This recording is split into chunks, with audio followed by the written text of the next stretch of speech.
Hello मेरे प्यारे दोस्तों, तो कैसे हो आप सभी। उम्मीद करता हूँ आप लोग स्वस्थ होगे, मस्त होगे और अच्छे से होगे। तो आज अपना हम लोग क्लास 10th का प्रश्नावली 1.3 का जो ये क्वेश्चंस हैं उस सभी को सॉल्व करेंगे, वो भी एकदम इजी मेथड द्वारा। अब इधर देखो ध्यान से, ये हमारा लेक्चर नंबर 2 है और वीडियो नंबर भी 2 है। इसके पहले लेक्चर नंबर 1 और वीडियो नंबर 1 प्रोवाइड करा दिया गया है, उसको सबसे पहले देख लो, जिससे कि तुम लोग किसी भी संख्या का मतलब कि कोई भी संख्या अपरिमेय दिया होगा उसको क्या कर सकते हो, सॉल्व कर सकते हो अच्छे तरीके से।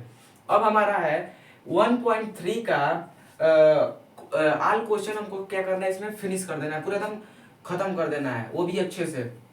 तो सबसे पहला हमारा हम लोग का क्वेश्चन है, 3 क्वेश्चन है जिसमें से सभी इजी इजी है, आपको सॉल्व करा देंगे, हो जाएगा। देखो, सिद्ध कीजिए कि करड़ी में 5 एक अपरिमेय संख्या है, जो कि ये मोस्ट इंपॉर्टेंट है बोर्ड एग्जाम के लिए, मोस्ट इंपॉर्टेंट है। ये हर साल पूछा जाता है, ये पूछा जाता है, नहीं तो करड़ी में 3 पूछा जाता है।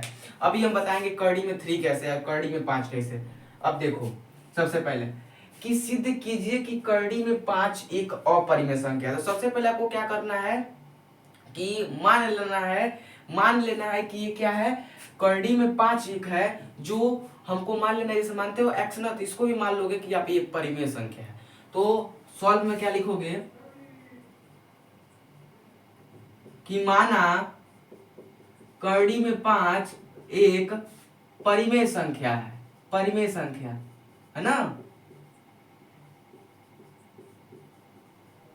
अब परिमेय संख्या का शर्त आप जानते हो, जिसे P बटा Q के रूप में लिख सकते हैं। परिमेय संख्या है जिसे हम P बटा Q के रूप में लिख सकते हैं। क्लियर, लिख सकते हैं। माना करड़ी में 5 एक परिमेय संख्या है जिसे हम P बटा Q के रूप में लिख सकते हैं।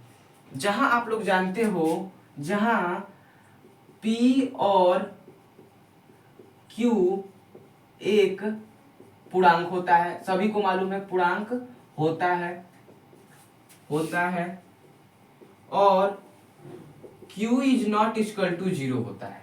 हाँ, अब देखो एक चीज यहाँ पर आपको समझना है जो कि बहुत इंपॉर्टेंट है। आप लोग मान लो कि कोई एक संख्या है, जैसे मान लो 3। हाँ, अगर हम उसका अभाज्य गुणनखंड निकाल लें तो मैक्सिमम आप लोग जानोगे कि अभाज्य गुणनखंड निकालेंगे 3 का तो 3 × 1 आएगा, आ सकता है। आप जानते हो कि मान लो ये अभाज्य गुणनखंड हम 3 का निकाले तो 3 एक कम 3, 3 से कट जाएगा एक बार में, तो इस 3 का अभाज्य गुणनखंड 3 होगा। लेकिन हम, आप जानते हो कि हम एक ले लें, अगर मान लो हम एक यहाँ पर ले लें तो कोई दिक्कत नहीं होगा, क्योंकि 3 का गुणा अगर 1 में करोगे तभी भी 1 होगा। यानी कोई भी संख्या का अभाज्य गुणनखंड 1 होता है, किसी भी पूर्णांक का अभाज्य गुणनखंड 1 होता है। यहीं पर वो कॉन्सेप्ट समझना है, जैसे कि मान लो ये P और Q है, एक पूर्णांक है जिसका अभाज्य गुणनखंड क्या होगा, 1 होगा। किसी भी अंक का अभाज्य गुणनखंड 1 जरूर होता है। देखो, इसलिए यहाँ पर लिख देना है P और Q है और Q is not equal to 0, इसलिए नहीं, यहाँ पर लिखना तथा P और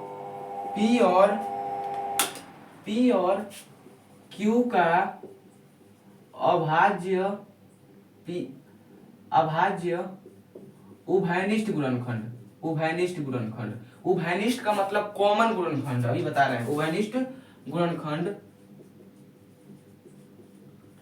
1 है, 1 के अतिरिक्त कुछ नहीं है। अब देखो, जैसे कि मान लो मैं मैक्सिमम कोई भी अंक ले लिया, जैसे कि मैंने ले लिया एक 2 और एक ले लिया 3। आपने बोला कि भाई इसको क्या करो कि अभाज्य उभयनिष्ठ गुणनखंड निकालो, तो मैंने 2 का अभाज्य उभयनिष्ठ गुणनखंड निकाला। इस तरह मान लो मैंने काट लिया, इसको भी क्या किया, मैंने ऐसे काट लिया। तो 2 का अभाज्य गुणनखंड क्या हुआ, 2 × 1। 3 का क्या हुआ, 3 × 1। यानी कि अगर आप देखें तो उभयनिष्ठ क्या है, 2 3 है उभयनिष्ठ, 2 3 उभयनिष्ठ है नहीं है, क्योंकि यहाँ पर क्या है 1। देखो 1 दोनों में तो उभयनिष्ठ होगा ना, उभयनिष्ठ का मतलब क्या होता है?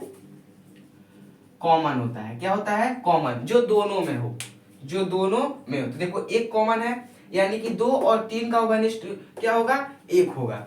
उसी तरह P और Q का उभयनिष्ठ गुणनखंड क्या होगा? 1 होगा। 1 के अतिरिक्त कुछ नहीं होगा, है ना। अब यही से हम लोग का क्या हो जाएगा? क्वेश्चन सॉल्व हो जाएगा। देखो अभी हम देखो हम लोग मान लिए कि P और Q का अभाज्य उभयनिष्ठ गुणनखंड क्या है? 1 है, जो कि आगे जाकर ये गलत सिद्ध हो जाता है। और यहीं से आप विरोधाभास नियम लगाकर करड़ी में 5 को आप अपरिमेय संख्या सिद्ध कर सकते हो। देखो कैसे। इसलिए हमने क्या माना है कि माना करड़ी में 5 एक परिमेय संख्या है, यानी कि P बट्टा Q बराबर क्या है? करड़ी में 5। आप इधर देखिए क्रॉस मल्टीप्लाई कराए हैं, मान लीजिए कि ये हर में एक है तो क्रॉस मल्टीप्लाई कराए तो P इक्वल टू 5Q हो जाएगा। अब देखो इधर क्या है? हमें अंडर रूट को हटाना है। क्या करना है हमें? यहाँ पर 5 जो है अंडर रूट में है, यानी कि इसमें हमको घर से बाहर निकालना है। तो हम क्या करेंगे? दोनों पक्षों में क्या करेंगे? वर्ग करेंगे। हाँ, तो दोनों पक्षों में वर्ग करने पर लिखेंगे यहाँ पर दोनों पक्षों में वर्ग करने पर। अब देखो P का स्क्वायर बराबर इसका स्क्वायर। हाँ, तो क्या हो जाएगा? P का स्क्वायर बराबर अंडर रूट 5, इसका स्क्वायर करेंगे तो अंडर रूट हट जाएगा और Q स्क्वायर हो जाएगा। हाँ, क्या हो जाएगा? P स्क्वायर बराबर 5Q स्क्वायर। अब यहां से क्या हो जाएगा आपका? अब इसको मैं क्या कर रहा हूं? यहां पर लिख रहा हूं। इसलिए देखो अगर कोई अंक यहां पर मान लो ये 6 है, एक सपोज डेट आपको ये समझाने के लिए मैं लिख रहा हूं, और बराबर करके लिख दिया मैंने 2, तो ये 6 जो है 2 से विभाज्य होगा कि नहीं होगा? बिल्कुल होगा। अगर हम 2 को 6 से भाग दें तो 3 बार में विभाज्य हो जाएगा। हाँ, वही है यहाँ पर। तो हम लिख देंगे इसलिए P स्क्वायर 5 से विभाज्य है, 5 से विभाज्य है। P स्क्वायर 5 से विभाज्य है। यहाँ पे इसलिए मत लिखो, तथा लिखो, तथा P स्क्वायर 5 से विभाज्य है। इसलिए P 5, P भी क्या है? 5 से, इसलिए P 5 से विभाज्य है, विभाज्य है।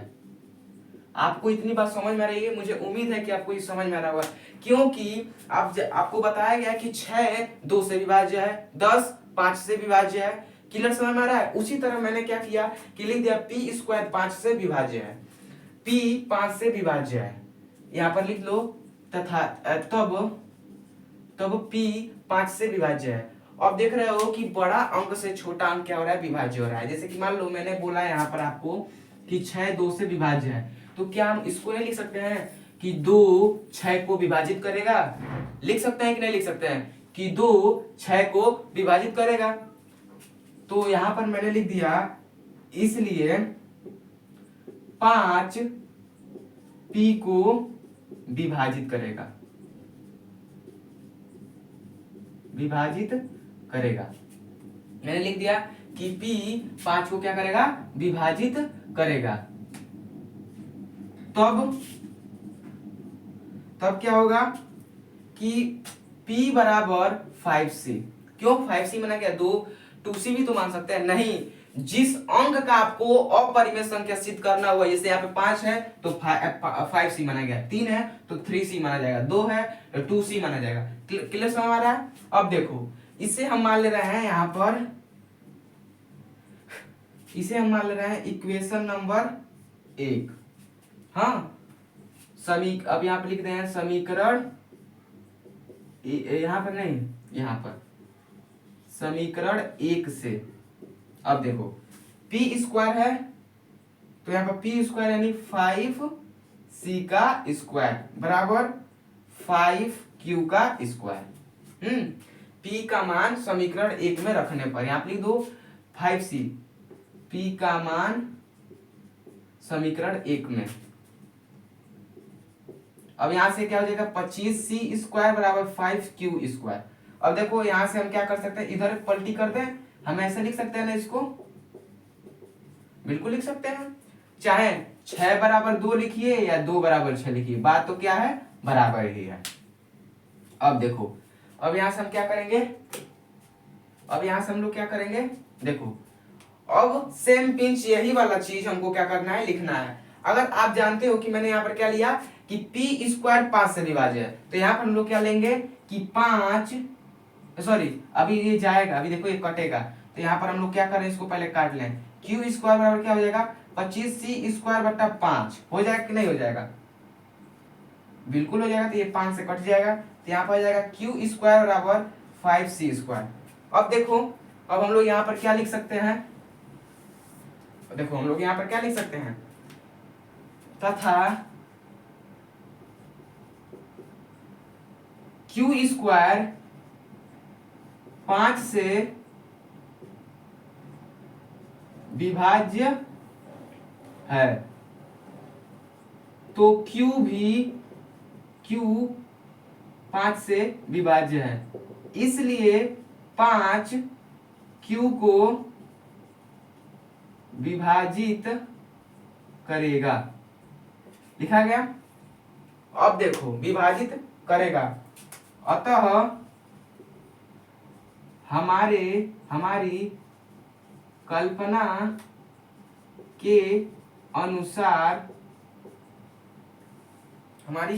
के अनुसार P और Q का अभाज्य उभयनिष्ठ गुणनखंड 5 है। देखो यहाँ पर उभयनिष्ठ गुणनखंड क्या आ रहा है, 5 5 5। P और Q किससे कट रहे हैं बार बार, देखो यहाँ से P जो है आपका 5 से कट रहा है, विभाजित हो रहा है, किससे कट रहा है, 5 ही से ना कट रहा है। और यहाँ पर अगर देख रहे हैं तो Q भी किससे कट रहा है, 5 से कट रहा है, जो कि मैंने हम लोग माना था कि अभाज्य उभयनिष्ठ गुणनखंड क्या है, 1 से कटेगा, क्या है, 1 से कटेगा, जो कि हम क्या लिखेंगे, हमारी कल्पना के अनुसार P और Q का अभाज्य उभयनिष्ठ गुणनखंड 5 है।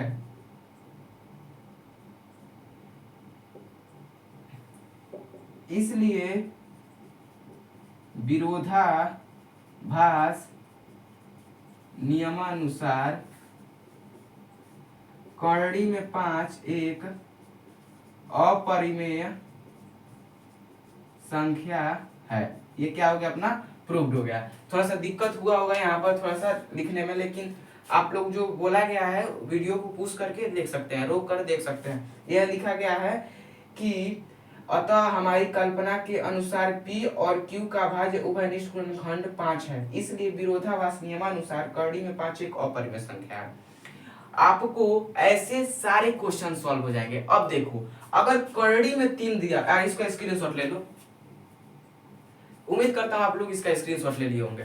तो अगर मान लो करड़ी में 3 दिया होगा, मान लो ये दे दिया यहाँ पर, करड़ी में सिद्ध कीजिए कि करड़ी में 3 एक अपरिमेय संख्या है। तो हमको क्या मानना पड़ेगा कि माना करड़ी में 3 एक अपरिमेय संख्या है, जिसे P बटा Q के रूप में व्यक्त कर सकते हैं। P और Q एक पूर्णांक है जहां Q is not equal to 0, और P और Q का भाज्य उभयनिष्ठ गुणनखंड क्या है, 1 है, 1 के अतिरिक्त कुछ नहीं है। तो यहाँ पर हम लोग क्या मानेंगे, 3, और कैंची गुणा कर देंगे तो यहाँ क्या आ जाएगा, 3, अब यहाँ पर 3 आ जाएगा। अब इसका जब हम लोग वर्ग करेंगे तो क्या आ जाएगा, 3Q स्क्वायर। तो हम लोग क्या लिखेंगे कि P स्क्वायर 3 से विभाज्य है, किससे विभाज्य है, 3 से, तो P भी किससे विभाज्य हो गया, 3 से विभाज्य हो गया, तो 3P को क्या करेगा, विभाजित करेगा। तो यहाँ पर देखो, यहाँ पर क्या मान लेंगे, तब P बराबर 3C माना जाएगा, क्योंकि 3 को हम लोग सिद्ध कर रहे हैं ना। और उसके बाद यहाँ पर क्या आ जाएगा, 3C स्क्वायर बराबर 3, यहाँ पर भी 3, यहाँ पर क्या आ जाएगा, 3 3 9 आ जाएगा। अब यहाँ पर आ जाएगा 3, यहाँ पर 9 आ जाएगा।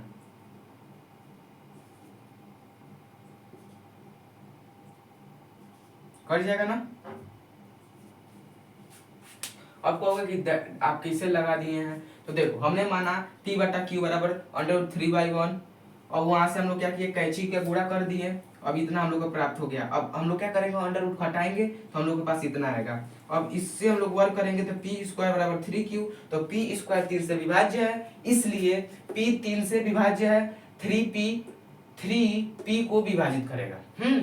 अब p बराबर 3c, तो p का मान समीकरण 1 में रखने में, तो 1 में रख दिया गया तो इतना आ गया। अब देखो q स्क्वायर 3c स्क्वायर, तो q स्क्वायर 5 से विभाज्य है, यहाँ पर क्या होगा 5 से विभाज्य नहीं है, अब 3 से विभाज्य हो गया है ना, 3 से विभाज्य हो गया।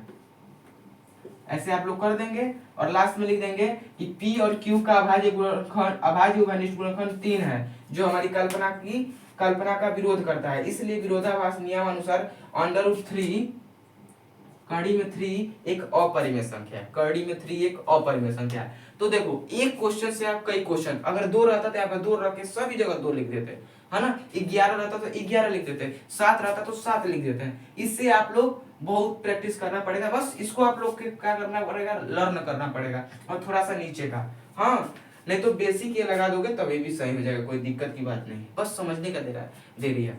तो अब हम लोग चलते हैं नेक्स्ट क्वेश्चन पर, आप लोग इसका स्क्रीनशॉट ले लीजिए।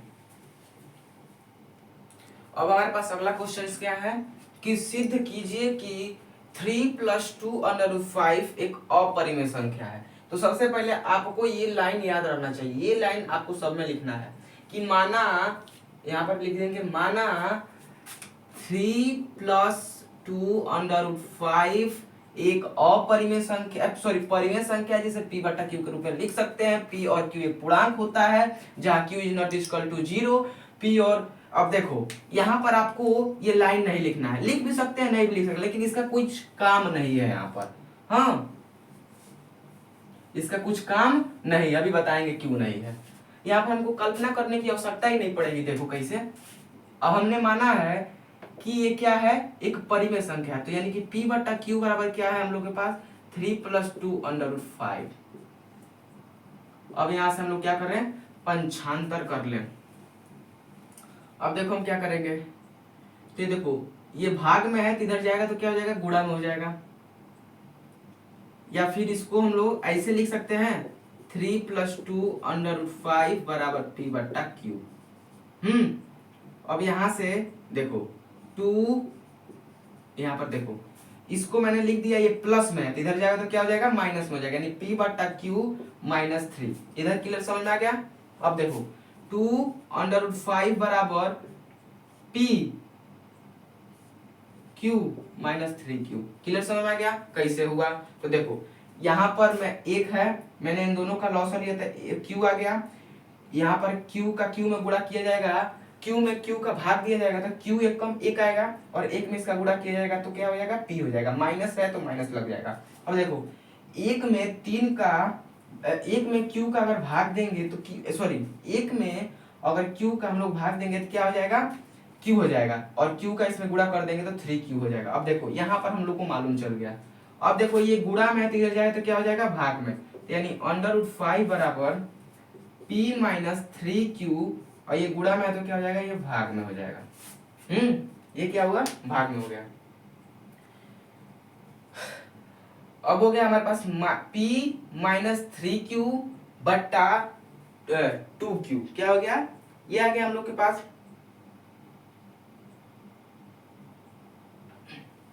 क्वेश्चन यही दिया है ना, हाँ हम लोग के पास इतना आ गया, आप लोग सभी को मालूम हो गया। अब देखो इसके पिछले क्वेश्चन में हमने क्या बताया कि अंडर रूट 5 क्या है, एक अपरिमेय संख्या है। तो आप लोग लिख सकते हो यहाँ पर, चूंकि हम जानते हैं कि अंडर रूट 5 एक अपरिमेय संख्या है तथा p -3q बट्टा 2q एक परिमेय संख्या है। देखो ये p बट्टा q के रूप में है कि नहीं है, ये पूरा क्या मान लिया गया, p है, पूरा मान लिया गया q है, यानी p बट्टा q। तो देखो यहाँ पे लिखा, हम जानते हैं कि अंडर रूट 5 क्या है, एक अपरिमेय संख्या है, और p -3q बट्टा 2q एक परिमेय संख्या है जो आपस में आपस में कभी बराबर नहीं हो सकते। इसलिए इसलिए दोनों क्या कर रहे हैं, आपस में बराबर नहीं है, तो ये क्या कर रहे हैं, अपने में विरोध कर रहे हैं। इसलिए विरोधाभास नियमानुसार 3+2√5 एक अपरिमेय संख्या है।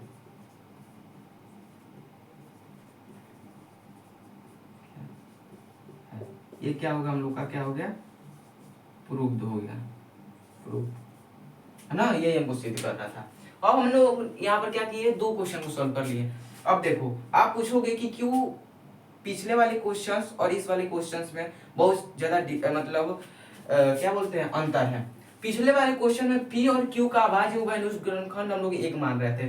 क्यों? क्योंकि हमें एक को सिद्ध करना था, यानी एक अंक को सिद्ध करना था। जैसे कि मान लो √2, √3, √5, √7, √11, √13, √17 ऐसे सीधे जब एक अंक को सिद्ध करोगे ना, तो आप क्या करोगे, उसको मानना पड़ेगा कि अब पी और क्यू का अभाज्य उभयनिष्ठ गुणनखंड इतना है, एक है, एक के अतिरिक्त कुछ नहीं है, तब जाके वो सिद्ध होगा। ऐसे क्वेश्चंस होंगे तो उसमें अपरिमेय संख्या दिया होगा, तो आप लोग को सबसे पहले क्या करना होगा कि अपरिमेय संख्या को ऐसे करना होगा कि अलग हटाना पड़ेगा, अलग हटाना है किसी तरह। जैसे कि मान लो यहाँ पे 105 था, आप लोग इतना दिमाग लगाओ कि इसे अलग कैसे हटाएं।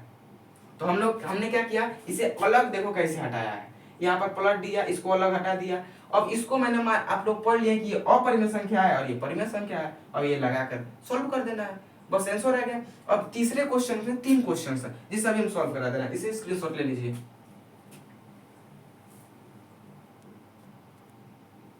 वीडियो थोड़ा लॉन्ग हो जाएगा, जिस कारण आप वीडियो अपलोड करने में बहुत सारी परेशानियों का सामना करना पड़ता है। तो हम लोग क्या कर रहे हैं कि ऑल क्वेश्चन सॉल्व नहीं करेंगे, इसका लेक्चर नंबर 3 बना देंगे, जिसमें आपको क्या तीसरे क्वेश्चन को क्या किया जाएगा, सॉल्व करा दिया जाएगा। तो उम्मीद करता हूँ आप लोगों को बहुत अच्छा लगा वो वीडियो, तो लाइक, सब्सक्राइब एंड शेयर जरूर करें और सपोर्ट करें हमको, कि आप लोग थोड़ा सा कमेंट करें कि जिससे हमें मोटिवेशन मिले और हम भी थोड़ा सा डेवलप करें और आपके लिए अच्छे अच्छे वीडियो प्रोवाइड कराएं। तो धन्यवाद।